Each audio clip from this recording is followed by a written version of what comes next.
Good morning and welcome to this week's episode of Coffee and Cabinets. I am your host, kitchen and bath designer Jordan Thomes. This week I am drinking a hot oat milk apple of my chai with 2 shots of espresso.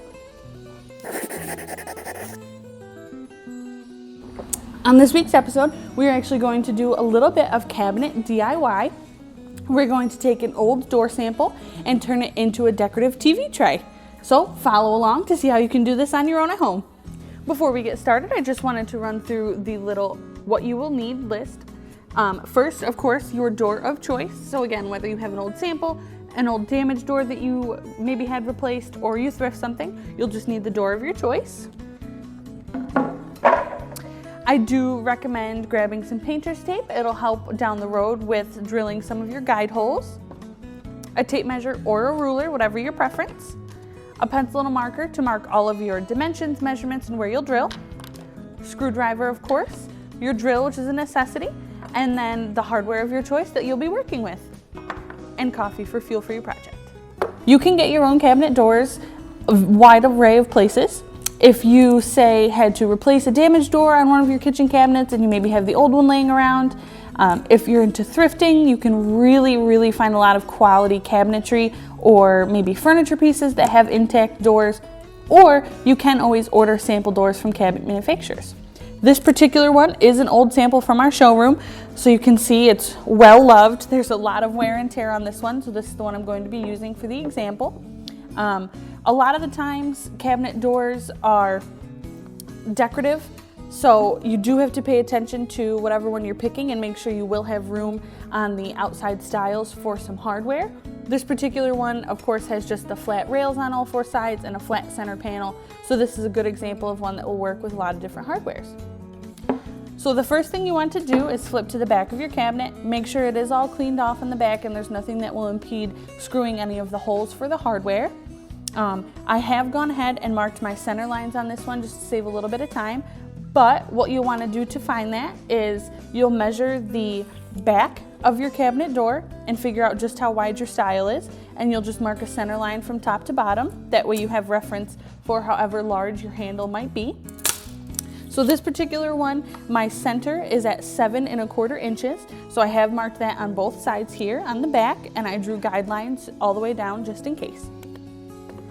Next, what you'll want to do is you'll pick out your hardware.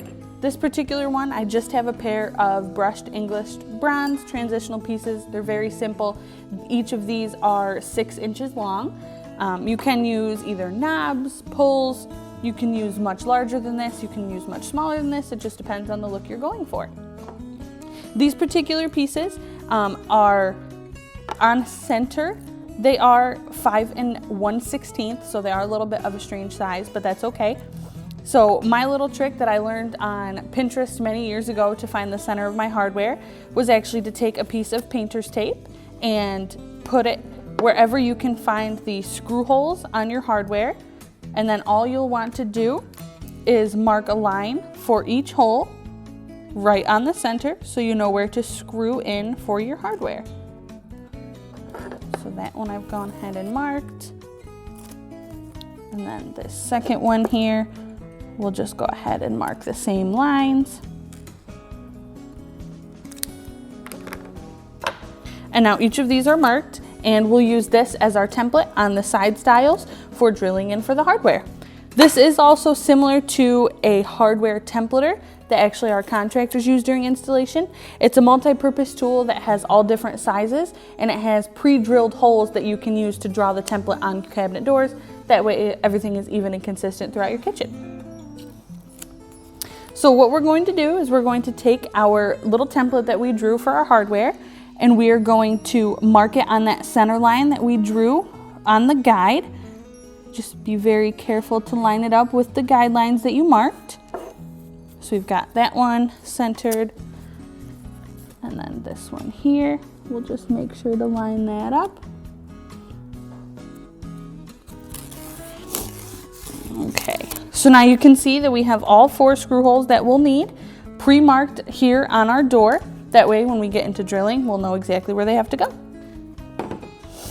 So next what I'm going to do is I'm just going to take For instance, this project requires a 1/4-inch drill bit. However, different hardwares do have different sizes, so you'll just have to measure up with your hardware screws. 90% of the time, you'll get the screws with the hardware, so it won't be any problem trying to find a match. However, if you do get hardware without screws matching, you'll just have to head to a hardware store and bring your piece with you. That way you can match them up on site. So we're going to pop our drill bit in here. Okay, make sure that's in nice and tight. You don't want your drill bit to wobble and anybody to get hurt. So then what we're going to do, and now typically on my own workbench at home, I do have everything clamped down. But for example, here in the shop, I just laid a piece of plywood down to use as a little bit of a stabilizer and to, of course, not drill through our folding table here. So what we're going to do is just start by drilling the pilot holes for all of our hardware.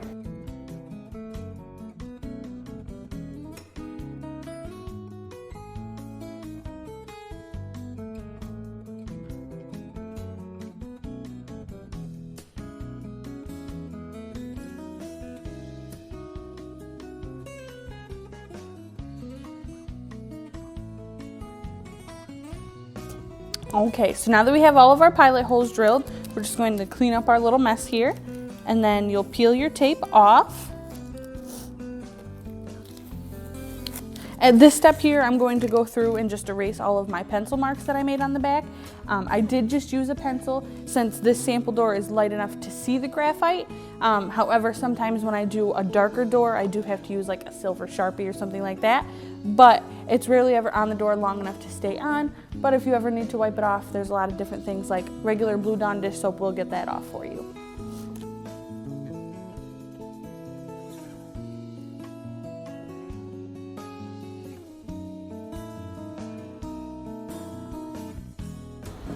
Okay, so you'll see when we flip it over that we have nice clean holes that went through the door. On the front, they are a lot cleaner than on the back, which is why I like to drill from the back. It is just a preference. It can work, of course, drilling from the front. It might also help depending on the style of your door, like back to the beginning. Depending on the style, you might have to go from the front to make sure you don't hit any decorative molding or anything. So now what we're going to do is we're going to start with just one side, and we're going to take our screws for our hardware, and we're going to make sure that we have the right size, of course. Like I said, these did come with it, so I know that they're a fit. However, you would just want to double check before you get to this point. So what we're going to do is I'm going to switch out my drill bit.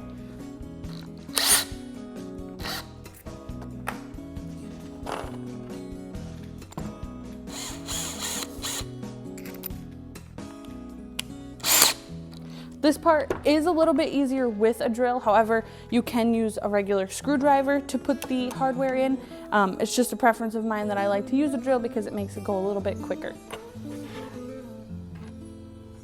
So what we're going to do, and you're going to probably need a little bit of space here to make sure that you can line up your hardware with your screws. Just to double check again, you want to make sure that the front and the back is drilled all the way through. That way you don't run into any issues when trying to put the screw in.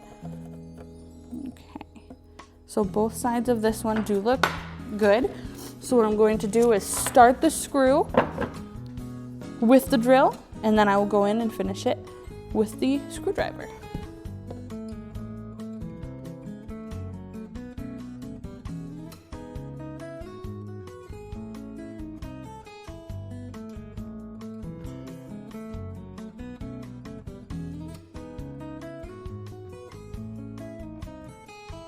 So now that we have all of our screws put in, it's time to just do the finishing touches and put the hardware on. So what we're going to do, I have everything just peeking through the wood so I can make sure that I can grab the handle. And then I'm just going to finish it off by using a screwdriver from the back.